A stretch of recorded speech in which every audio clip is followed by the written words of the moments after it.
L'école d'abord. Pour tous les enfants différents. Pour notre futur. C'est l'école d'abord. Ouais, nous on veut l'école d'abord. L'école d'abord. Yeah! Bienvenue dans notre podcast L'école d'abord. Bonjour Élise. Bonjour Élise. Bonjour Virginie. Bonjour les Élises. Merci de me réinviter. Effectivement, aujourd'hui nous avons une invitée pour ce deuxième épisode consacré à la santé mentale. Virginie, est-ce que tu peux te présenter en quelques mots ? Je suis Virginie Do, comme un verre d'eau, toujours, formatrice en premier secours en santé mentale, jeune et standard, en gros, pour les jeunes et pour les adultes. Ancienne enseignante, venue pour vous parler de santé mentale avec vous. Je suis fondatrice d'un organisme de formation qui s'appelle Nostramente, qui fait de la formation et du conseil dans le domaine de la santé mentale. Dans le précédent épisode, nous parlions de l'importance de l'éducation et on voudrait parler aujourd'hui de ce qui se passe en France, de faire un petit état des lieux et de ce qui pourrait aussi se faire. Et donc, en fait, ce sont des conseils qu'on voudrait donner en termes de détection, d'aide au niveau de la santé mentale, donc à partir de la naissance, âge maternel, âge élémentaire, collège et lycée, en aidant les parents et aussi les enseignants. En aidant les parents, vous avez raison, les enseignants et les enfants. Je les intègre, ainsi que les jeunes, adolescents et jeunes adultes, dans ce groupe de gens qui gagneront à être éduqués. En fait, on parle de déconstruction concernant des sujets comme le genre. Et bien pour la santé, moi, c'est ce que j'emploie. Donc justement, parlons du début de la vie, donc,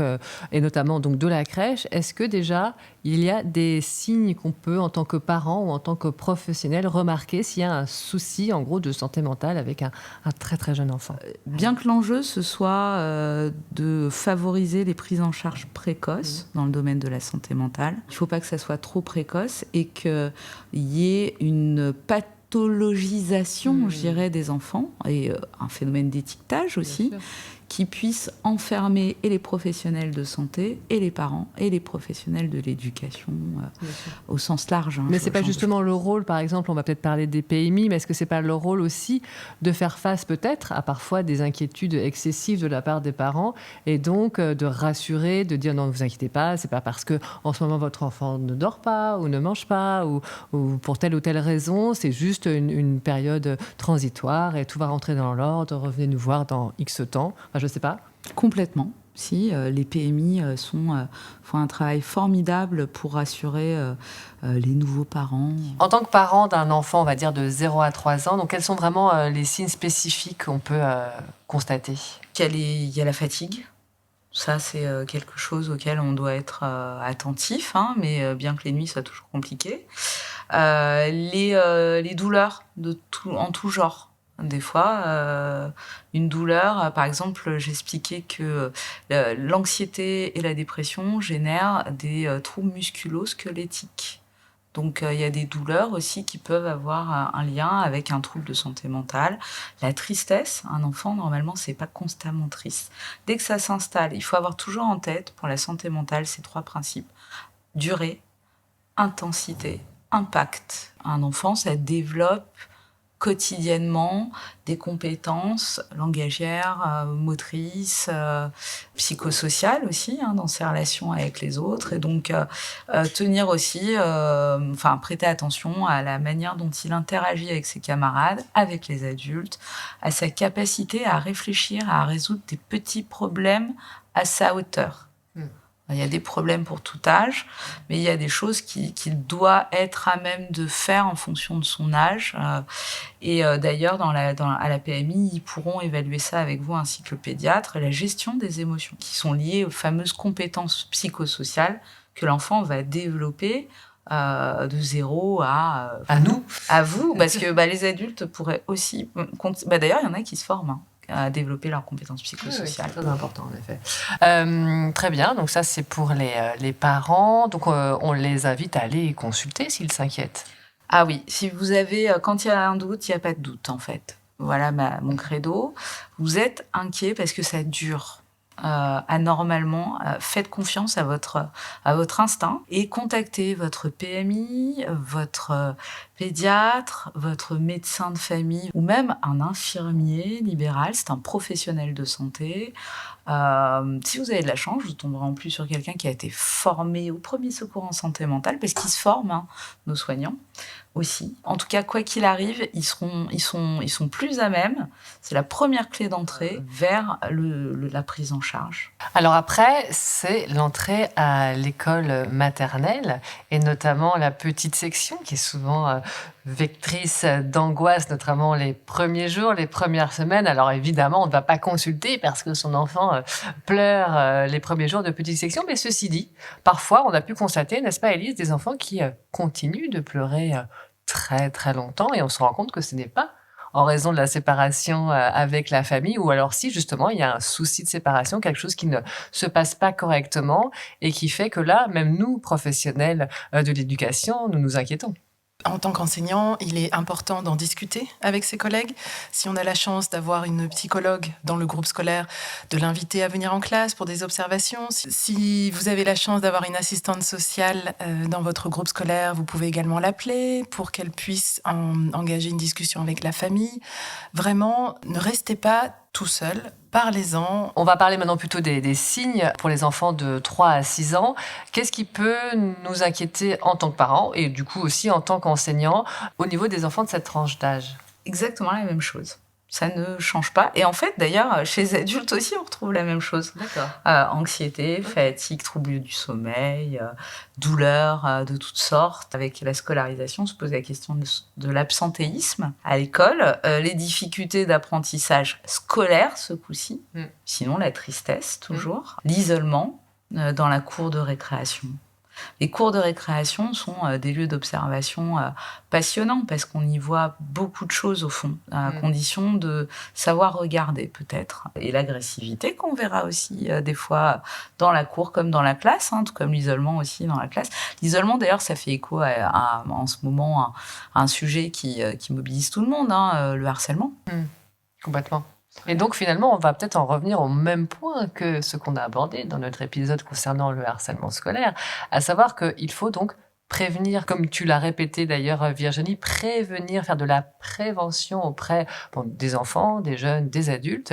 Et donc informer sur la santé mentale, c'est finalement développer l'empathie, les compétences psychosociales, savoir réguler ses émotions, c'est bien ça? Ça va permettre à un individu qui possède des compétences psychosociales solides, je vais en énumérer 10. Vous allez vite voir quand vous entendrez lesquelles que ça ne peut que conforter la bonne santé mentale d'une personne. Savoir résoudre des problèmes. L'anxiété, la résolution de problèmes, on voit bien le lien. Savoir donc prendre des décisions, ne pas se retrouver coincé et piégé. Ça, c'est un discours qu'on retrouve chez les gens en souffrance, le sentiment d'être piégé. Avoir une pensée créative et être à même de mobiliser une pensée critique. Ah, l'opposition. L'opposition, c'est bon parce que c'est signe de créativité quand elle n'est pas exacerbée. Savoir communiquer efficacement, communiquer à la fois ses émotions, sa gêne, son consentement ou son refus, c'est fondamental. Ça fait aussi écho à votre podcast sur les agressions sexuelles et la prévention en la matière. Je crois que c'était pas le titre exact d'ailleurs. Et donc ça offre des habiletés dans les relations interpersonnelles, de savoir dire les choses. D'ailleurs, plus on a de mots, mieux on peut s'exprimer. Ça, il faudra aussi l'avoir en tête. Avoir conscience de soi, savoir remarquer que là, je ne vais pas comme d'habitude. Il y a quelque chose chez moi qui change, qui ne va plus, qui ne fonctionne plus. Et j'en ai pleinement conscience. Savoir que je suis là, j'adore Descartes aussi, d'aider, ça me permet d'être dotée d'empathie. Je ne peux pas comprendre autrui si je n'arrive pas à faire preuve d'introspection et me comprendre moi-même. Puisque l'empathie, c'est être capable aussi de se projeter dans l'autre pour imaginer ce qu'il peut être capable de vivre. Et ça va aussi avec la créativité, d'ailleurs, et la pensée critique. Savoir réguler enfin ses émotions, Ouais, on est tous frustrés par moment, moi aussi, mais néanmoins, réguler mes émotions me permet de gérer mon stress et de ne pas développer des troubles anxieux parce que je n'ai pas obtenu gain de cause dans tel ou tel domaine.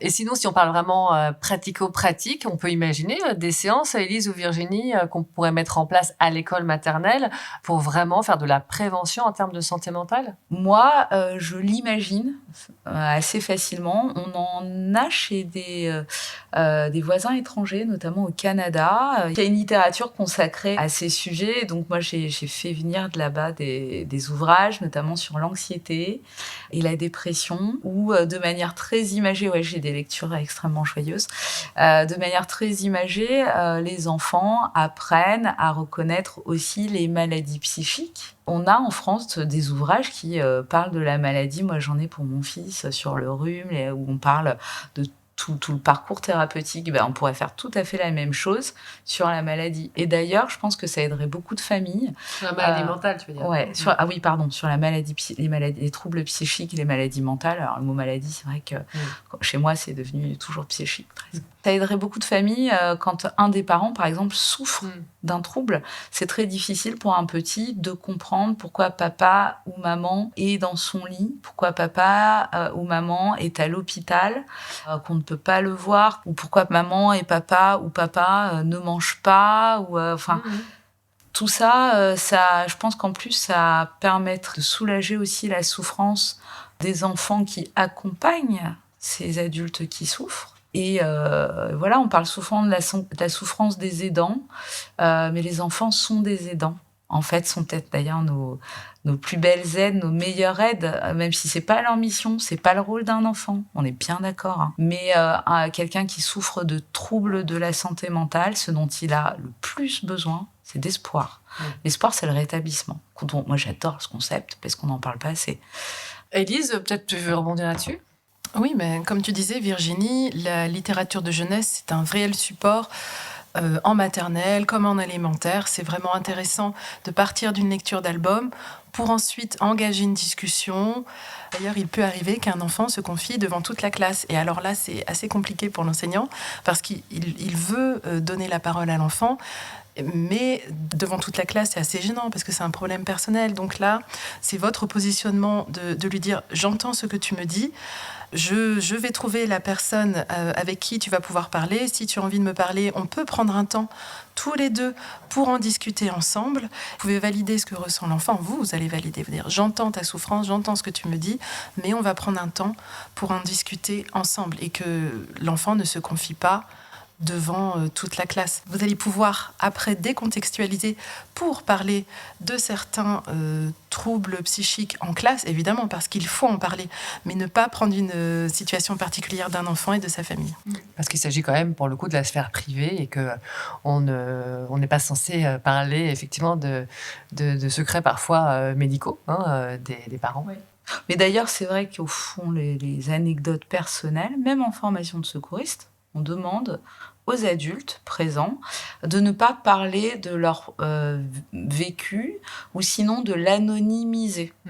Je connais quelqu'un à qui, et seulement si ça a un intérêt, parce qu'on n'est pas dans un groupe de parole, on n'est pas dans un groupe d'analyse de pratique, etc., etc. Alors passons maintenant à l'école élémentaire. Et là, je voulais qu'on parle un petit peu du fait que les enfants vont avoir acquis un vocabulaire plus riche, sont capables d'exprimer différentes émotions, mais aussi parfois ils peuvent être stigmatisants sans s'en rendre compte, et même nous, les adultes. Donc peut-on parler un peu de tout ce vocabulaire inhérent à la santé mentale qui parfois aussi est problématique ?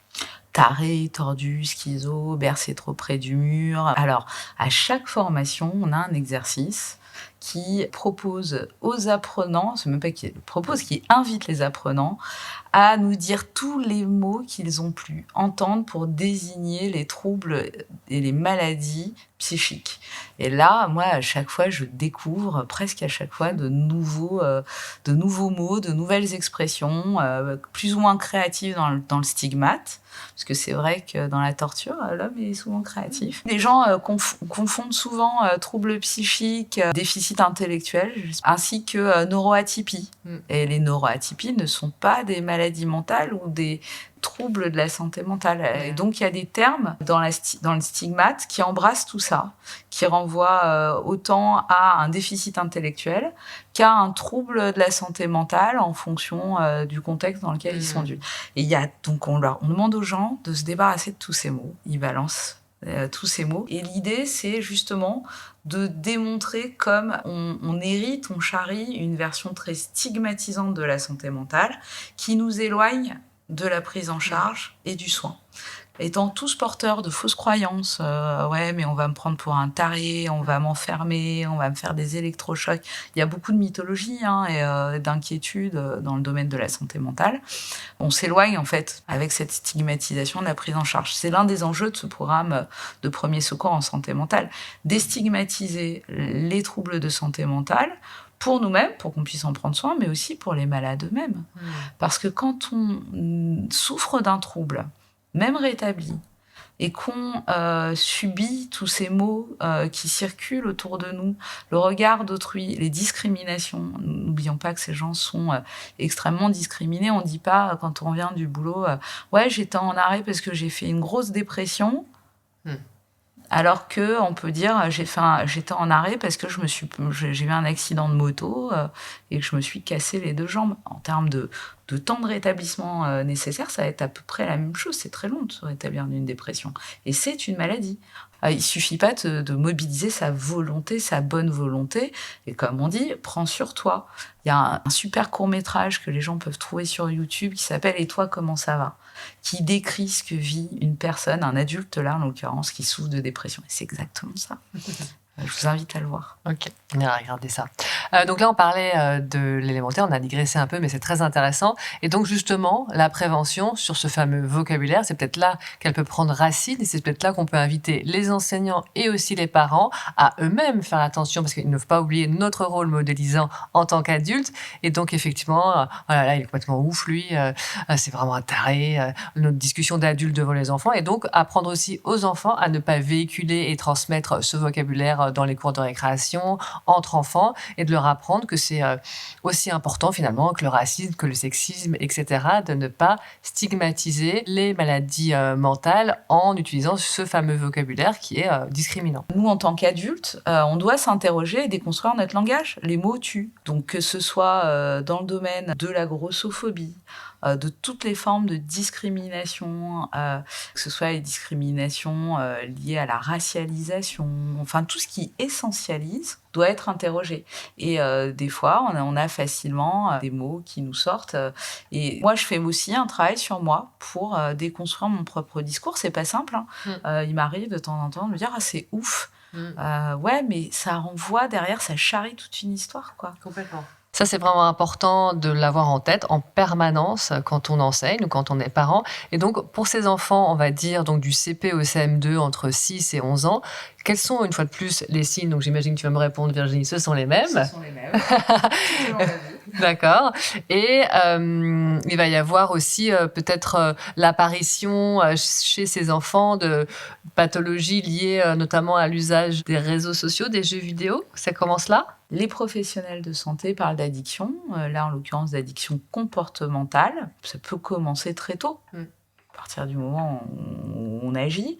D'accord. Et celles liées aux écrans font l'objet de nombreuses études. L'impact commence très tôt et l'addiction aussi, parce qu'en fait le cerveau d'un tout petit, mais avant 6 ans, il a déjà une réceptivité qui est différente de la nôtre quand on le place devant l'écran. C'est la raison pour laquelle vous avez d'ailleurs dans les halls d'école des campagnes d'affichage qui essaient de sensibiliser les parents au fait qu'un enfant avant 3 ans ne doit pas être confronté à des écrans.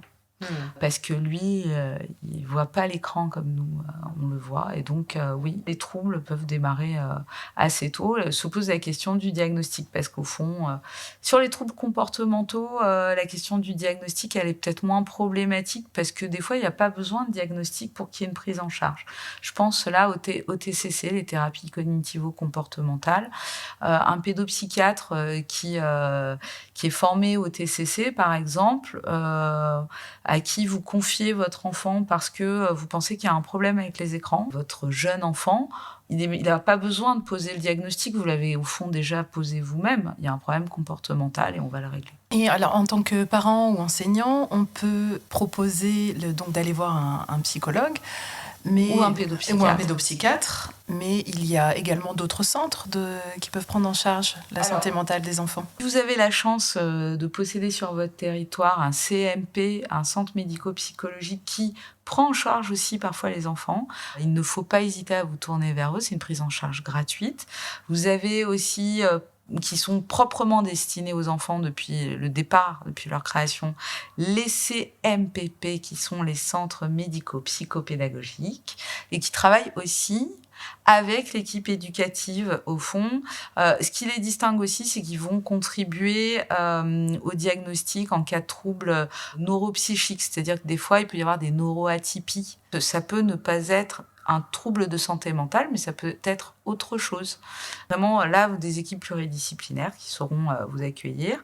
Il y a les CAMS aussi, c'est les centres d'action médico-sociale précoce, qui, elles, servent surtout à soutenir et à aider dans le dépistage du handicap ou des déficits liés au déficit d'apprentissage, au retard d'apprentissage, et qui aident aussi en cas d'aggravation, aussi des besoins de rééducation. Il existe les CAP, les centres d'adaptation psychopédagogique. Et d'ailleurs, moi, j'ai été directrice de 2 centres d'adaptation psychopédagogique à Paris. Donc, j'étais la directrice pédagogique. Et c'est vrai que c'était très intéressant parce qu'il y avait des spécialistes, évidemment. Il y avait un pédopsychiatre, il y avait des psychomotriciennes, il y avait des maîtres G aussi directement issus de l'éducation nationale. Donc, ce sont des enseignants qui sont spécialisés dans les troubles du comportement. Et en fait, moi, je faisais le lien entre les écoles et le centre. Donc, je me rendais dans les écoles des enfants suivis, mais aussi dans toutes les écoles pour présenter les actions du CAPP. Et je faisais des réunions hebdomadaires avec toute l'équipe du CAPP pour faire le point sur les différents enfants suivis, et notamment avec parfois des consignes d'aller dans les écoles, rencontrer les équipes ou l'enseignante de l'enfant qui était suivi pour faire le lien, voir les parents, etc. Et c'est vrai que c'est quelque chose que j'ai fait pendant quelques temps et qui m'a beaucoup plu. Il existe aussi le dispositif Mon Soutien Psy qui permet de prendre en charge une partie des consultations chez un psychologue, puisque, je rappelle la distinction pour les parents, les psychiatres sont des médecins, donc ils sont remboursés par la sécurité sociale, ils prescrivent des médicaments si besoin, ils font aussi de la psychothérapie, on peut bénéficier d'une psychothérapie chez un psychiatre sans prendre de médicaments, je le dis. Mais à contrario, les psychologues qui pratiquent les psychothérapies ne sont pas des psychiatres. Ils ne bénéficiaient pas des remboursements de la Sécu il y a encore quelques années de ça. En fait, depuis 2022, l'État a initié une prise en charge qui, là, a augmenté. Dès 3 ans, vous pouvez être orienté par votre médecin généraliste vers un psychologue qui va évaluer le nombre de séances dont a besoin votre enfant ou dont vous avez besoin, ou l'adulte que vous aurez accompagné, qui pourra bénéficier du coup d'un tarif remboursé de 50 €. Alors, je sais que ça ne fait pas l'unanimité, c'est pas encore parfait, mais c'est un début. Et moi, j'aime voir mon verre à moitié plein. On peut trouver toutes les informations sur le site d'Amélie, et ça s'appelle Mon Soutien Psy. Et puis de toute façon, il faut d'abord aller voir son médecin généraliste. Donc ça peut être valable, ça par exemple, comme conseil effectivement aux parents d'enfants du coup d'école maternelle, école élémentaire, collège, lycée. Déjà d'entamer cette démarche éventuellement si en tant que parent on ressent un mal-être psychique chez son enfant. Alors ce qui est valable pour l'école maternelle, aussi pour l'école élémentaire, à savoir la lecture d'albums dédiés, des groupes de discussion aussi, ça peut être des débats philo sur ce thème.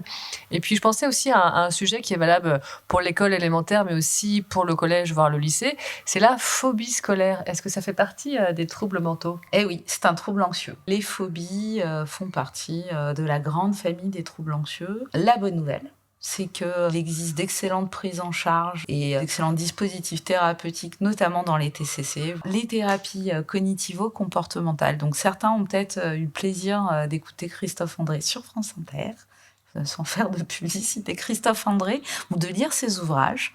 Et donc lui, il est psychiatre et il fait partie des précurseurs des TCC. Et en quelques séances, on peut régler un problème. C'est-à-dire, moins de 20 séances. Des troubles anxieux peuvent être extrêmement bien pris en charge.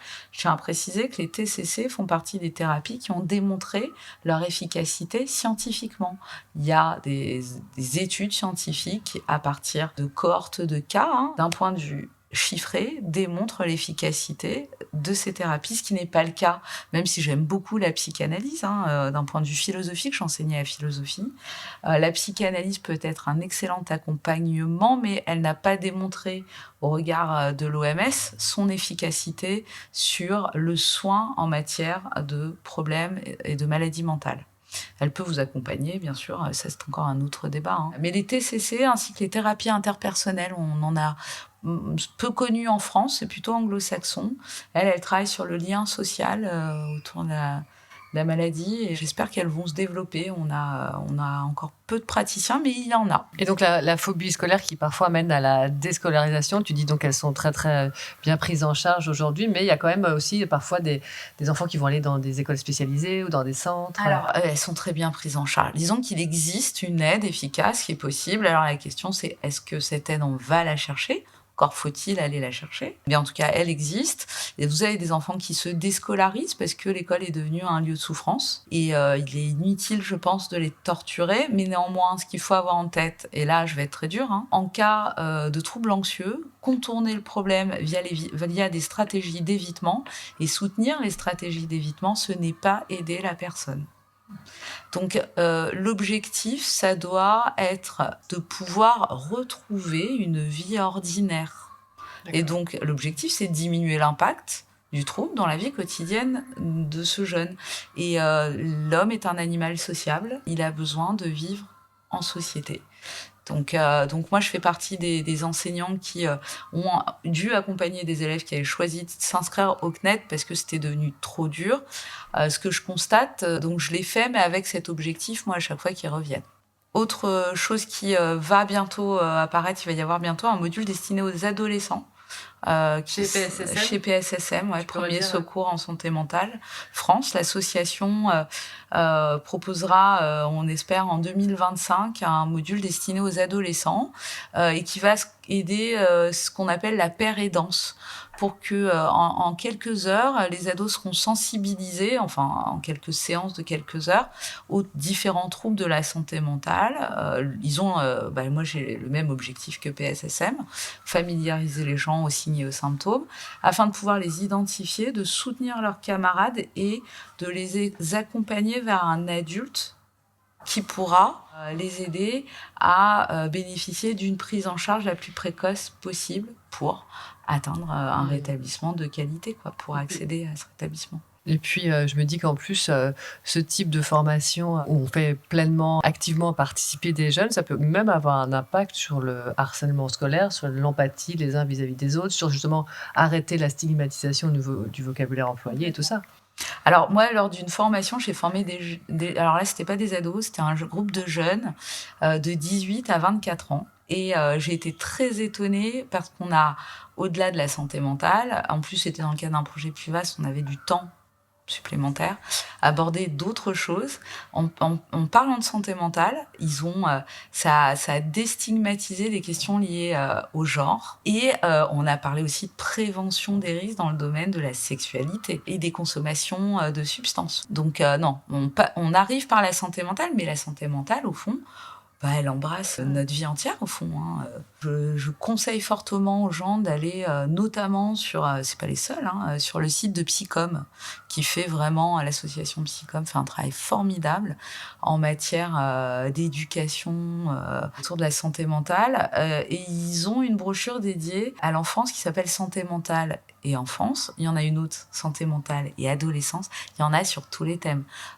Santé mentale et parentalité. Donc voilà, allez faire un tour chez Psycom. Vous pouvez télécharger les plaquettes, les forwarder, poster-les sur vos réseaux, qu'on voit des choses intéressantes. Voilà. Très bon conseil, merci beaucoup. Écoute, on te remercie d'avoir participé à ce 2e épisode consacré à la santé mentale. On rappelle ton centre de formation Nostra Mente qu'on trouve en ligne On te trouve où aussi ? Alors, vous me trouverez sur LinkedIn, bientôt sur Instagram. On peut m'écrire, me poser des questions. Je réponds toujours. Je suis parfois, ça va, je suis pas assaillie de questions. J'ai aussi un site internet qui s'appelle nostramente.com, sur lequel vous pouvez aussi trouver une adresse contact, si vous voulez qu'on prenne le temps de discuter. Moi, ce sera toujours avec beaucoup de plaisir. Voilà. Donc nous, on est aussi présente sur notre Instagram et Facebook, les Élises avec un Z. D'ailleurs, n'hésitez pas, si vous avez des questions relatives au podcast, à nous écrire sur notre Instagram. Nous répondrons à vos questions parce que ce n'est pas possible sous le podcast. Vous pouvez juste nous laisser un avis qui nous fait toujours très plaisir. Donc n'hésitez pas et nous vous disons à très bientôt. À bientôt.